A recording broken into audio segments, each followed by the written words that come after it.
talk to you about the Ascendant Warrior 7.2 patch notes. So yesterday we watched the patch note show, and the patch note show was a disaster. The whole thing was a complete disaster. The audio sucked, the visual sucked. So we tried as much to pay attention as we could, but some things definitely slipped on by because I was so distracted by everything. So we're going to do a nice little review here, talk about what's upcoming, talk about all the changes. They're changing the way that they're patching the game, all sorts of stuff.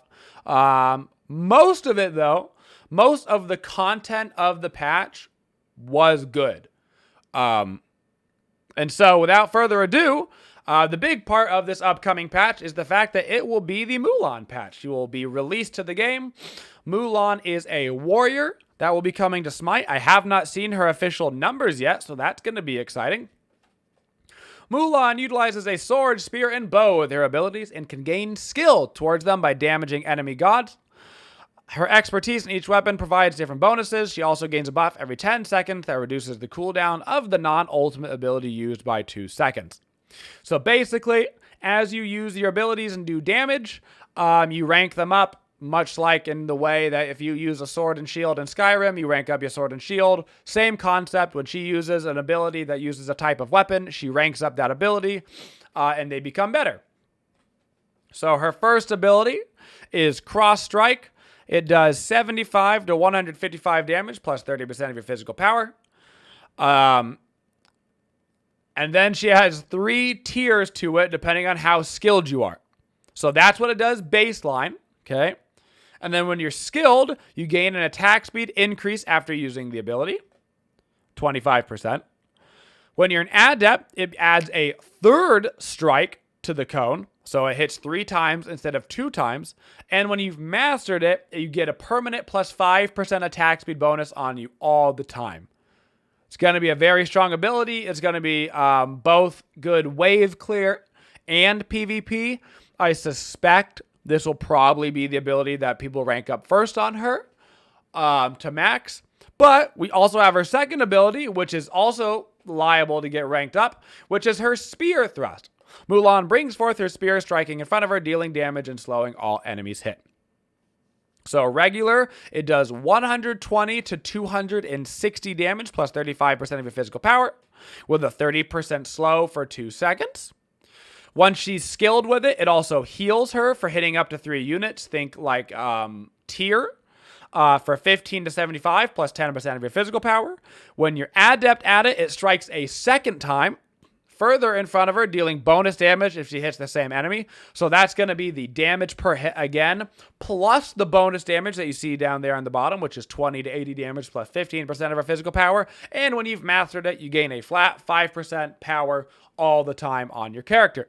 That ability is going to be extremely good for PvP. Extremely good. It won't be quite as good of a lane clear as the first ability. So you might see some sort of situation where you get the 1 at level 1 and then you get 2 points in the 2, and then maybe you go back and get a point on the 1 again. You might see some sort of strange leveling with her because of how good both those abilities are. Her third ability is Grapple. She readies herself and fires an arrow with a rope attached to it. If she hits an enemy god, she stuns them, dealing damage and pulling them towards her while dashing and hitting them again for extra damage. So basically, if you hit somebody with this, you get pulled halfway to them, and you pull them halfway to you, and you kind of meet in the middle. 90 to 270 damage plus 50% of your physical power. The stun duration is 0.8 seconds.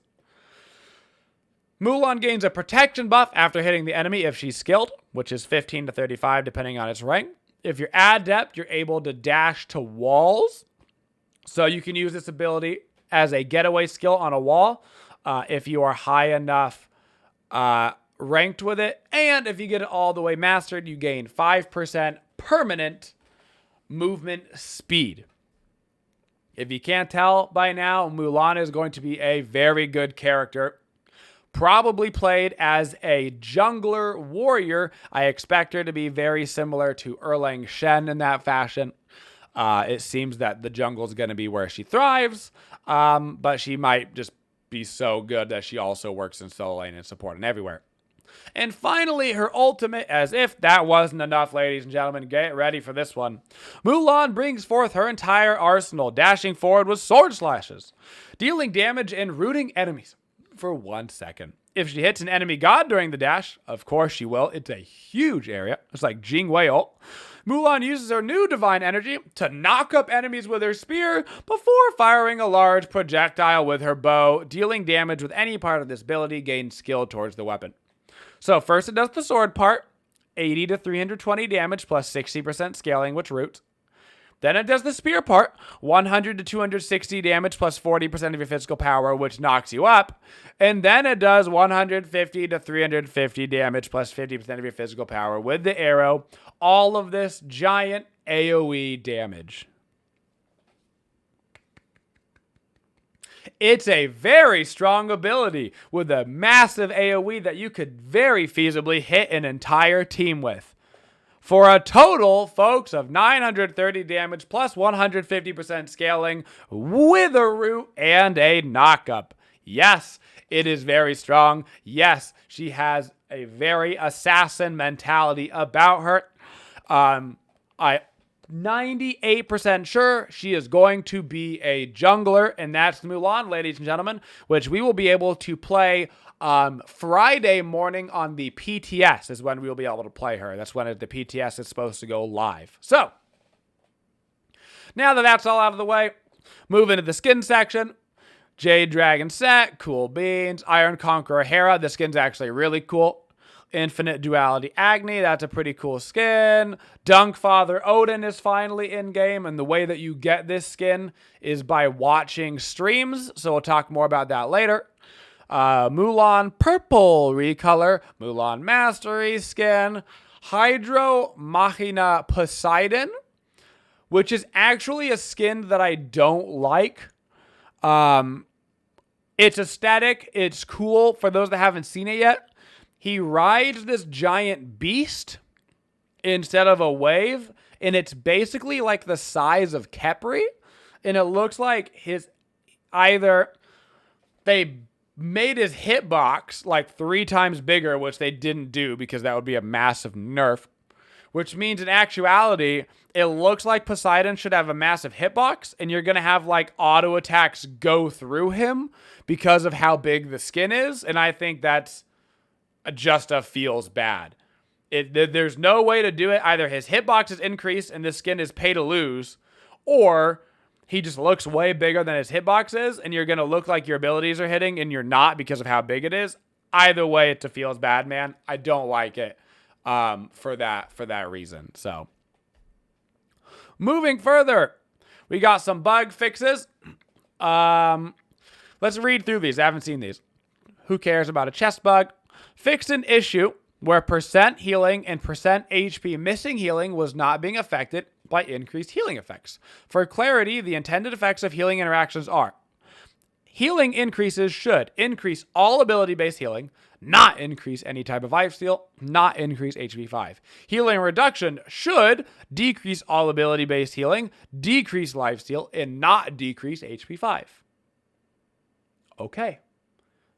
I knew that was how it was supposed to work. I didn't know that it wasn't properly working. So whatever. I guess something's wrong about it, and now it's going to be working. Cool bean. Jungle practice, who cares?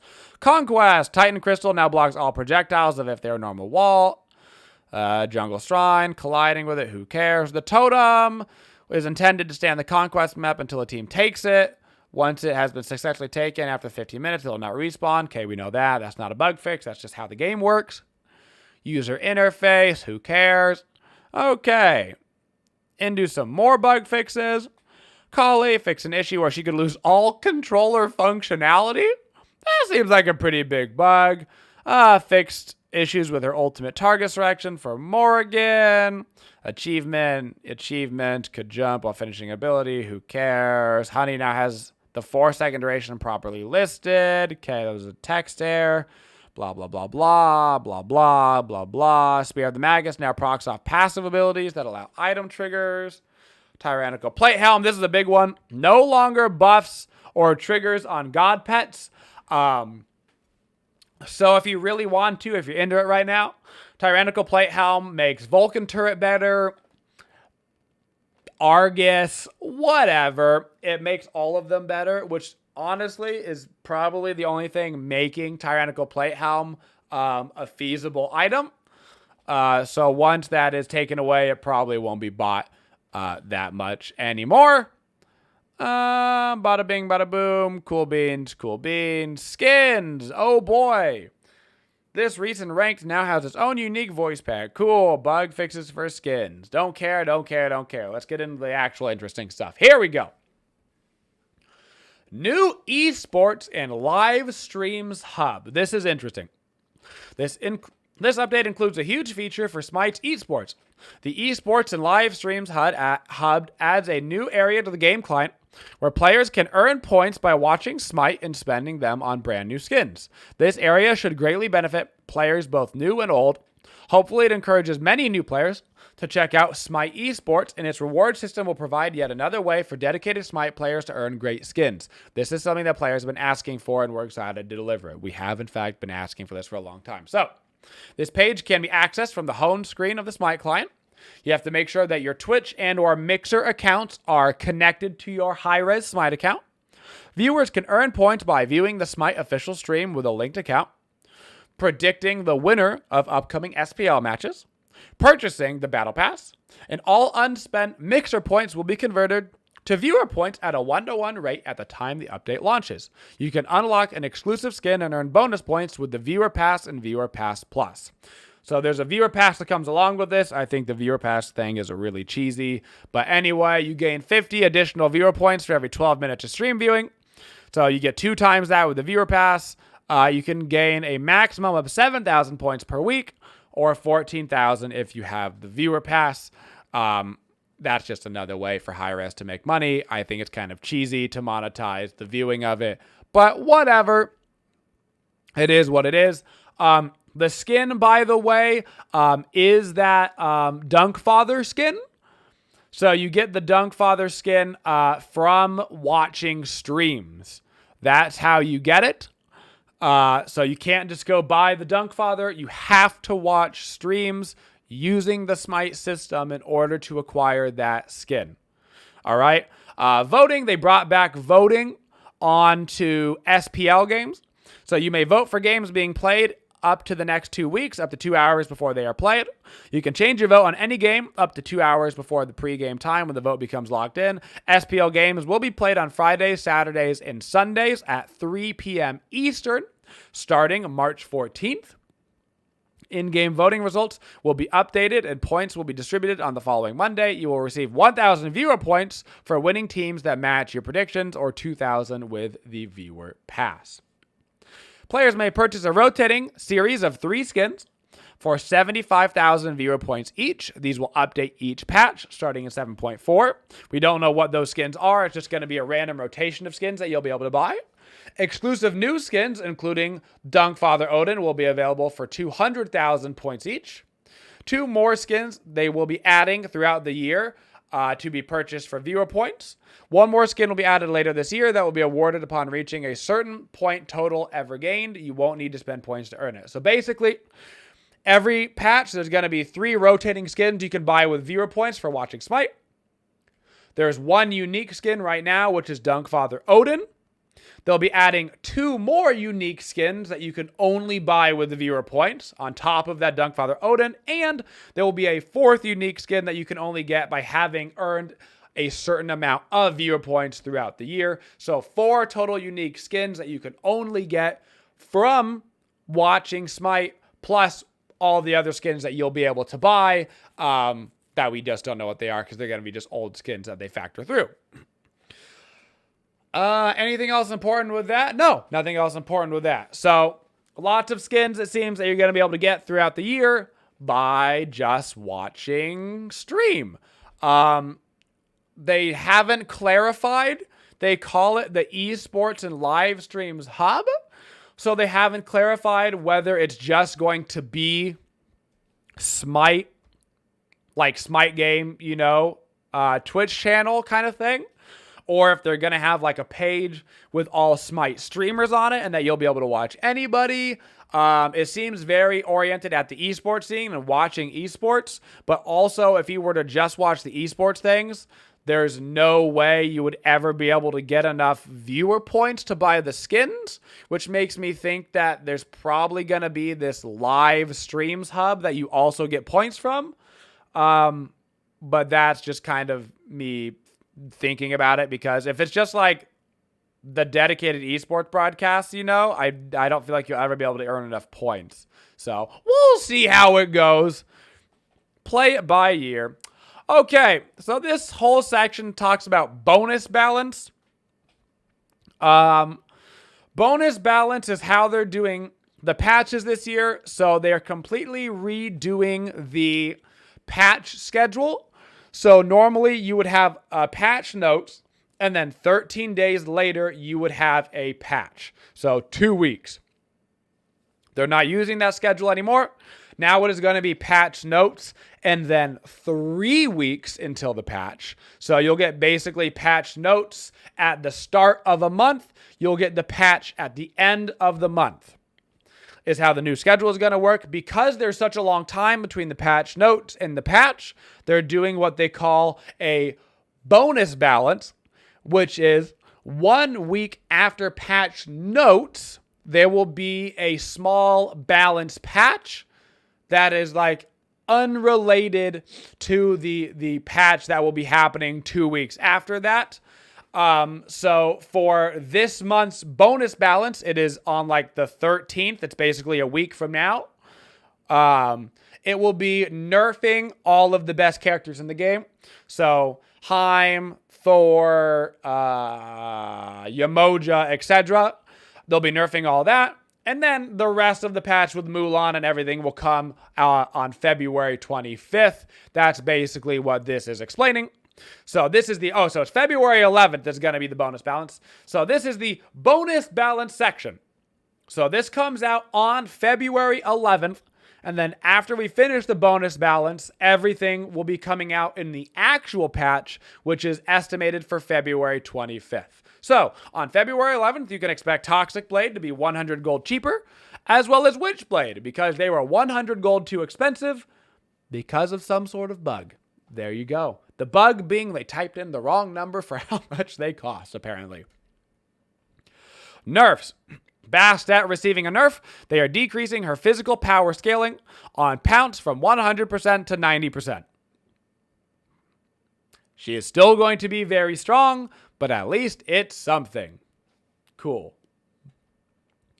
Himdalier is getting a fairly decent nerf, decreasing first and second basic attack scaling from 130% scaling to 125%. And on his horn, his second ability, they're decreasing the physical power scaling per tick from 35% to 30%, and you no longer get protections while channeling this ability. Overall, pretty decent nerfs. Bastet, Heim's still going to be very strong, but at least taking the edge off of some of these characters as they're kind of decimating the ranked scene. Odin getting probably the largest nerf out of everybody right now. Decreasing the pulse damage on Gungnir's Might from 25 to 105 to 20 to 100.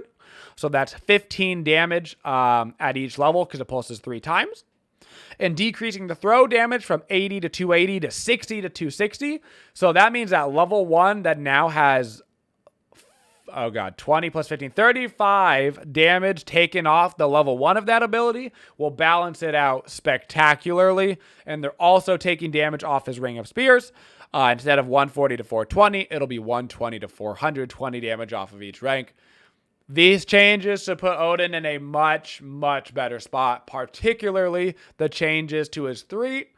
The ability could very easily hit for, it basically did 150 damage easily at level 1. So now it's going to be a little bit more manageable at like a 120-ish damage instead, which is nice. Susano getting a nerf as well. They will be decreasing the physical power scaling bonus from 60 to 40% on Gathering Storm. Generically, people find Susano annoying. He's still a very good jungler. I honestly think, though, that this nerf might make him not played at all.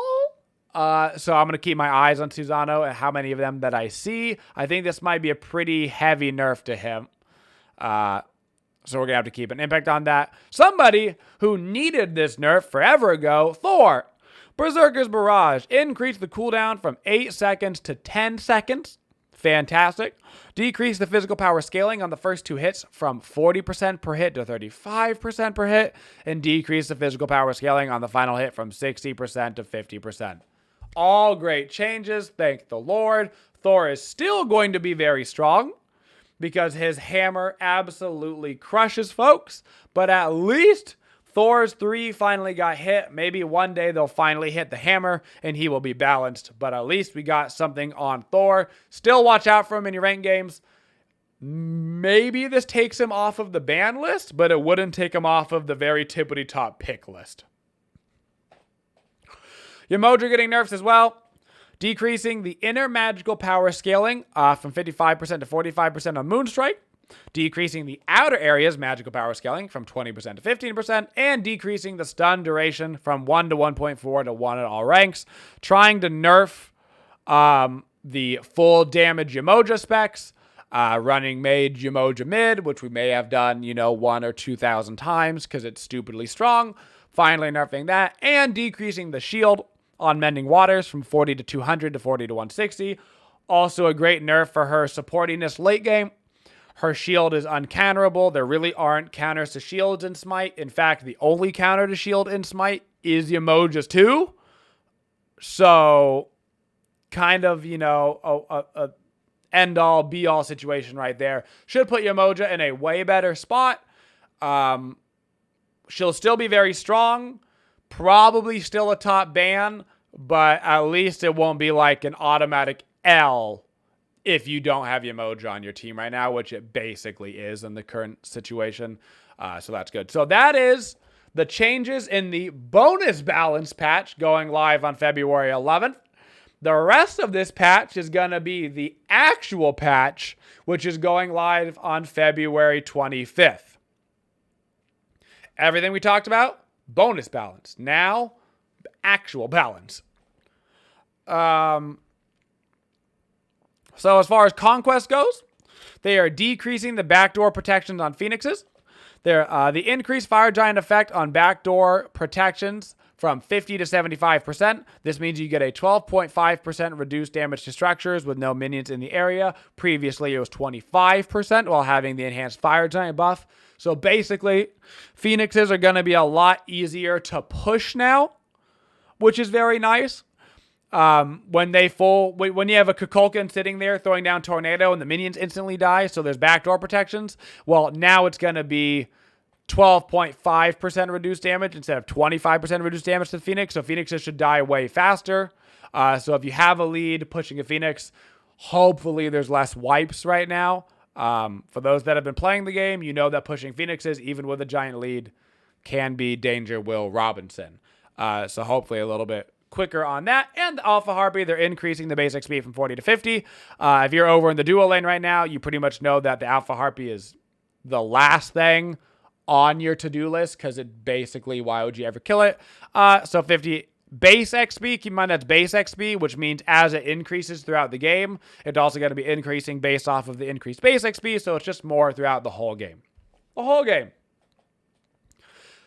Now, for the only change that really matters in this patch, players will now see a pop-up notifying them to upgrade their relic after level 12. Absolutely. Thank you. I appreciate it. I've been playing this game for 7 years and I still forget to grab my relic. And I've been playing the game every day for 7 hours a day since the stupid patch came out. And I still forget sometimes. So thank the Lord. I think we were level 17 today in a game and we didn't upgrade our relic. And it was like, whoops. So that happens. So luckily that'll happen less. They fixed an issue where Hand of the Gods was always on instant cast. And so now they're going to make it follow your casting options, whether that's normal, quick, or instant. Cool. The only item change of the patch, guys, the only item change is Spectral Armor. decreased the physical protections from 70 to 65, removed the CCR from it, and added 200 health. Their intention is to try to make Spectral Armor better at countering crit. So crit is very meta right now. Rage and Deathbringer on everybody. Malice is actually pretty good on assassins. Hide of the Nemean Lion got nerfed into the floor. It is a useless item. So Spectral Armor is the only item in the game in order to counter crit. So they're giving it some HP and taking away some other stuff to try to make it a little bit more crit oriented. To better defend against it. It makes it almost entirely only viable for the anti-crit, because now they're even removing other stuff from it that would make it good in other situations. So if you're going against like 2 people with crit in the enemy team and you're a tankier character, pick up that Spectral Armor. It's all you can do to counter build unless you have a Thorns, which is great, but hopefully you picked it up, you know, before you knew they were building crit. Thorns is still very, very good against crit. Very good. But, you know, you have to have the heads up play to build it first. As far as God changes, they are reverting a change made to AMC at the end of last season. They will be increasing his hive speed attack that you get from it from 10 to 40% that it is right now, up to 10 to 50% at the end of the game. So level 20, AMC has 10% more attack speed. There you go. Trying to bring back the fact that nobody plays AMC because he sucks right now. Will this change that? Probably not, but it will help him in the ultra late game. Unfortunately, most games aren't really getting to that point, so I don't think it'll help him that much. So this is an interesting situation. So earlier, you remember Bastet getting nerfed, right? Because she got a bonus balance nerf.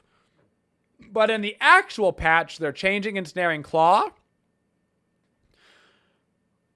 And they're buffing the cat. So the cat right now will now take 5 hits from minions before losing a hit point. So right now, if a minion attacks it, it immediately basically dies. 1 minion auto equals 1 thing. They're changing it so it can now tank 5 hits from a minion. So it'll be able to tank jungle camps and whatever. Which is definitely a buff to this ability, that it can go tank minions and stuff now. Whereas of right now it can't. So 10% nerf scaling on her pounce on the 11th, but then a buff to her kitties on the 25th. Kind of interesting, weird there.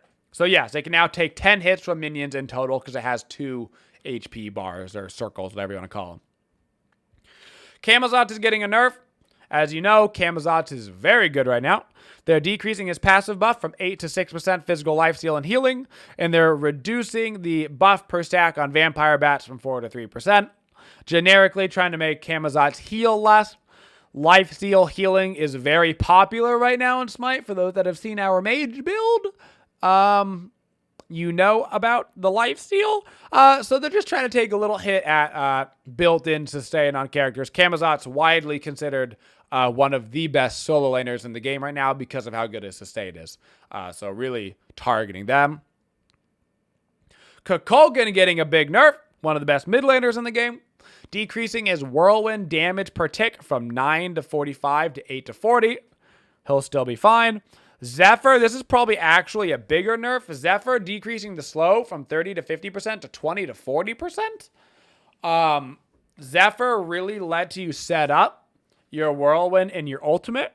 So reducing that slow is much more impactful on his overall kit damage, in my opinion, than just nerfing the whirlwind damages. So you're going to have to make sure you're aiming your whirlwind pretty accurately because the Zephyr won't keep them in it as much as it used to, but it'll still hit for a bajillion damage. Kukulkan will still be a top meta mid laner even with these changes, but it will take some of the edge off of him. He's almost uncontestedly like the best mid laner right now. So that'll be a good change. It was a needed nerf. Khumba Karna. Khumba Karna, they're decreasing the damage on Epic Uppercut from 250 to 650 to 200 to 560. So 50 damage at the start and 90 damage at the end. This is an interesting change. Some people have been telling me that they've been seeing a lot of Khumba Karnas in their game. I have not. I have been seeing very little Khumba Karnas. I'm seeing a lot of Neja supports, Shing 10 supports, Gebs, but I haven't been seeing a lot of Khumba Karnas. So they obviously have some stats that I don't. Just taking away a little bit of his damage won't affect his laning phase or anything. You still have the powerful root for all the follow-up damage and whatnot, but definitely interesting.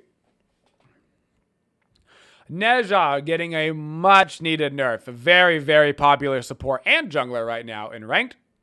Universal Ring Toss decreases protections debuff per hit from 10 to 14 to 5 to 13, so 50% less at the start, almost the same at the end.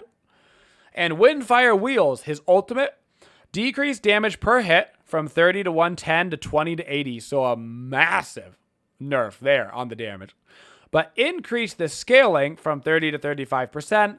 Basically, they're trying to make it so if you want Naza to do damage, you have to build him damage, trying to take it away from that support Naza. But I'm pretty sure that from a math standpoint, I'm pretty sure this is still a nerf. I think you'd have to build a lot of damage in order to make that scaling make up for the damage that you're losing. So not only is this a nerf to support Naza, I think it's just a Naza nerf, period.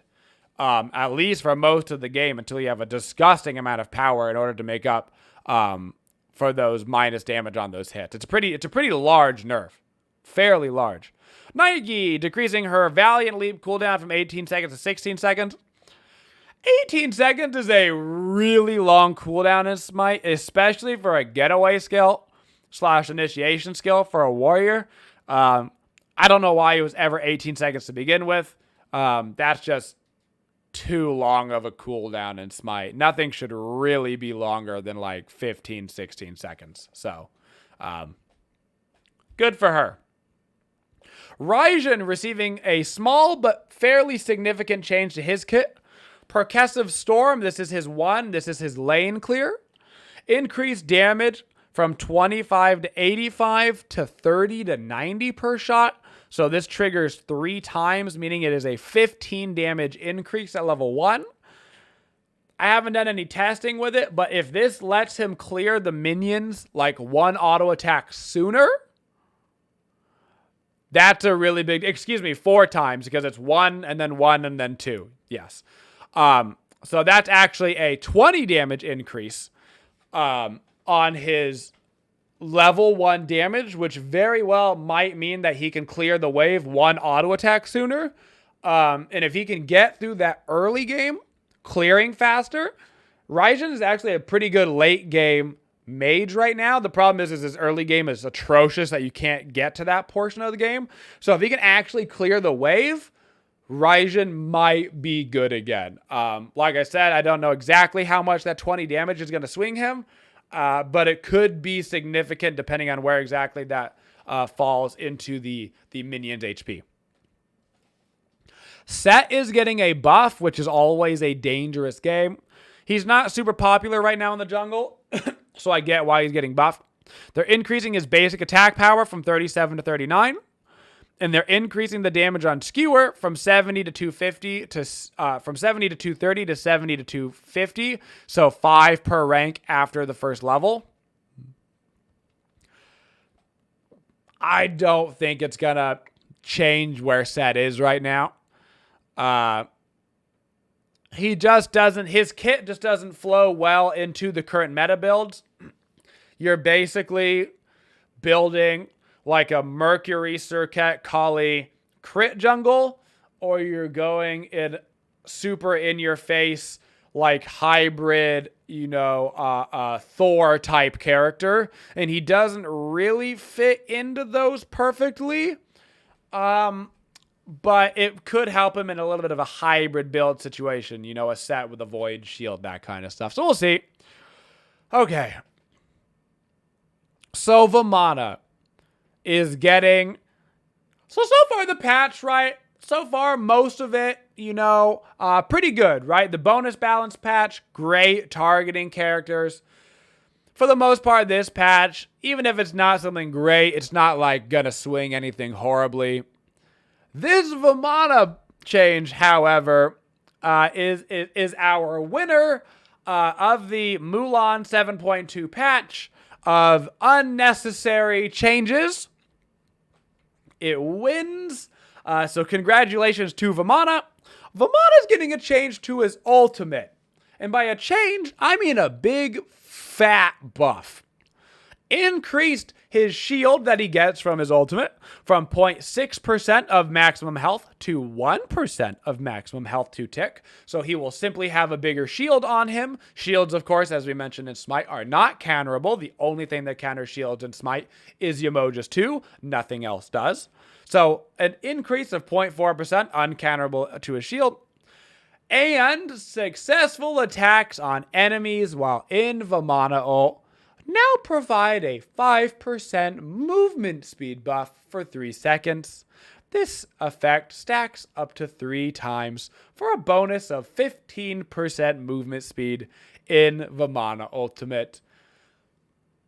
Prepare yourselves for the big baby in the jungle, in the solo, probably as a support, chasing you down with his bonus 15% movement speed, with his bonus shield procs.